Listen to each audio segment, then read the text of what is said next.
All right, we have covered our reducing agents. We've already looked at some oxidizing agents earlier. These are the same ones. But right now we're going to focus on epoxidation, making an epoxide. Recall from an earlier chapter, we saw that you can make an epoxide if you could do an intramolecular SN2 type reaction, where if you had a good leaving group and an alcohol, there's a way to do this. There's another way. If you start with an alkene and you add a peroxy acid, for here examples peroxyacetic acid, CH3C double bond OOOH, a peroxy acid plus an alkene will give you this epoxide. We won't worry about the mechanism. Transition state is kind of cool because you got 1, 2, 3, 4, 5 different things happening all at the same time in that transition state. That's awesome. But I won't worry about that. Just realize that peroxy acids with alkenes will make epoxides. All right. And while we're looking at that, it was found that there are two nice reagents, two nice peroxy reagents that will do this. The old school method is metachloroperoxybenzoic acid, also called MCPBA. Don't worry about the mechanism of this, just remember it's peroxy, it's a peroxy acid. It looks like our peroxy acids from above. It actually looks just like a peroxyacetic acid, but instead of a CH3, there's a benzene ring right there that's got a chlorine on it. But don't worry about that. We'll discuss naming and the structure of these compounds in organic too. All right, but MCPBA, if you take an alkene, and here we have a transalkene, note that due to this crazy transition state up here, it's Syn addition. Well, that has to be Syn addition. You're only adding this one oxygen. So this oxygen will go up here, pushing the other groups down with MCPBA. Note that we generate 2 chiral carbons now, and therefore we need to consider stereoisomers. And we see that this is not a meso compound, therefore we have to get the enantiomer. Now you can draw the enantiomer just by drawing the mirror image. The way the enantiomer comes by is some of the MCPBA will add the oxygen from the top, other molecules the oxygen comes in from the bottom to get the enantiomer. Recently, MCPBA has fallen a little out of favor. MMPP, magnesium monoperoxyphthalate, has come into being, and people are using that to make your epoxides. And the nice thing is, it doesn't matter which you choose, and we're not worrying about the structure that easier. Just remember MCPBA, MMPP, specialized reagents to take alkenes and makes epoxides from them.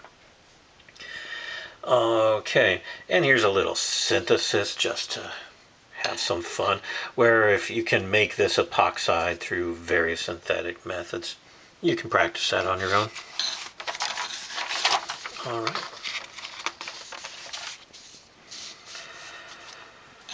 Another oxidation technique, dihydroxylation, adding 2 hydroxides to a double bond. All right. And truthfully, this is one you may have been able to figure out on your own. If you want anti-dihydroxylation, meaning you want your 2 OHs, you used to have an alkene, now you want 2 hydroxyl groups, but you want them on opposite sides, anti-addition of the 2 hydroxyl groups to form this 1,2-diol, also known as a glycol. The first thing is form an epoxide. Use a peroxy acid to form an epoxide, and then use water, either in acidic conditions or basic conditions, to break apart the epoxide ring. Recall epoxides, when you add if you make the epoxide here and when you add OH minus, or if you protonate it and add water, it comes in from the opposite side. So if you have a double bond, make the epoxide, and then react that epoxide with aqueous base or aqueous acid, you will get this dihydroxylation product with the anti-addition of the 2 OHs. If you want Syn Dihydroxylation, if you want the two hydroxy groups to be on the same side, then you need KMnO4 in aqueous base. If you have potassium permanganate and a double bond, you will add the two hydroxyl groups Syn. So they'll come in on the same side. Note, you could use OSO4 with sodium bisulfate and water. Problems with OSO4, two main problems. One, very expensive. Two, very toxic. So we even let Gen Chem 1 students use potassium permanganate. That's what I'm saying here. That's the route to go, the route I would do unless I had a whole lot of money to spend in a death wish. Then I would use OSO4. All right, but it is Syn because when you add the KMnO4 here, your transition state has this manganese and both these oxygens still attached to it, but they are both also attached to the carbons of where the double bond used to be. All right. So the next reaction with oxidation is the oxidative cleavage of alkenes, taking an alkene and breaking it apart. And this is one of my favorite reactions, this ozonolysis reaction, because to me it's just so easy to see what the products are. If you have an alkene, all you need to see is O3, and as soon as you see the O3, basically your thinking is over. If the zinc and water in there, that's fine. But you see that O3, you see a combination of reagents that have O3 in there, you say, ooh, ozonolysis. I'm going to take these two carbons that are double bonded together, separate them, and put carbonyls where the other carbon used to be. See, this had carbon double bonded to this carbon. I'm going to have that carbon double bonded to an oxygen, carbonyl. This carbon also now double bonded to an oxygen. So it's cleavage, breaking apart these two molecules, and just put carbonyls where the other carbon used to be. So easy. All right, locate the pi bonds, replace carbon-carbon double bond with carbon oxygens. Gotta love ozonolysis. And truthfully, the thing to look for is the O3, because to do the second part of it, you use zinc and water. I've seen CH3SCH3, this sulfur ether type of compound. That can work also. And now, let's see what we have here. Yeah. So a nice example problem right there. Sure. If I saw this molecule, O3 and CH3SCH3, yeah, I know I just break it apart, put carbonyl oxygens there. And now you're saying, well, if an alkene can do it, what about alkynes? Of course. If you use O3 and H2O, the interesting thing is, since you've got a triple bond here, you're going to break the triple bond, and you're going to get carboxylic acids. So assuming you have an internal alkyne, means these two carbons are bonded to R groups, you just break that triple bond up whenever you see that ozone there and make this carbon a carboxylic acid and this carbon also the carbonyl of a carboxylic acid. And there you go. The thing to remember is if you have a terminal alkyne, you still break them up, you still do the oxidative cleavage of the alkyne. This carbon becomes the carboxylic acid, had the R group on it, but the carbon that has a hydrogen on it becomes carbon dioxide. That becomes CO2. All right. And moving on in our chapter, Oxidation of Alcohols. Well, we've been through this. PCC, oxidizing things to carboxylic acids and all that. Tertiary alcohols are not easily oxidized, so we don't worry about them. The last part of this chapter is the sharpless epoxidation. I'll tell you right now, we're not going to spend really much time on sharpless epoxidation. I don't know if it's going to be on in your exam, the ACS exam or not. It depends how they feel. But Sharpless gets the Nobel Prize in 2001 for this, so we got to give him his props.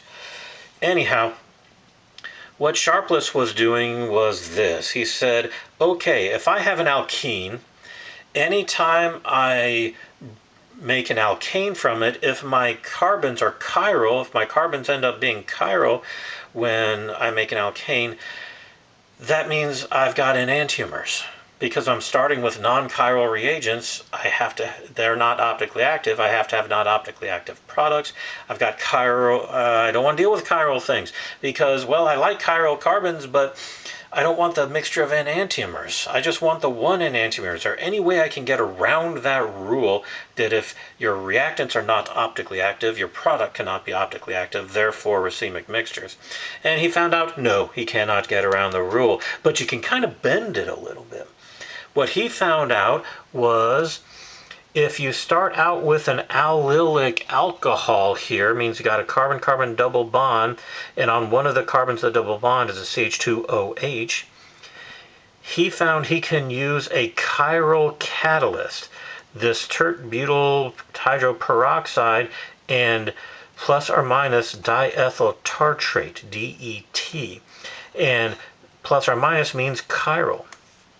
And what he found out was if you have your alkene here and you draw your alkene such that the allylic alcohol is on the right and up here, if you use positive DET, you are going to get 97.5% of this enantiomer, 2.5% of the other one. Now that's pretty good. Instead of a 50-50 mixture, because you used a chiral catalyst, you get 97.5, 2.5.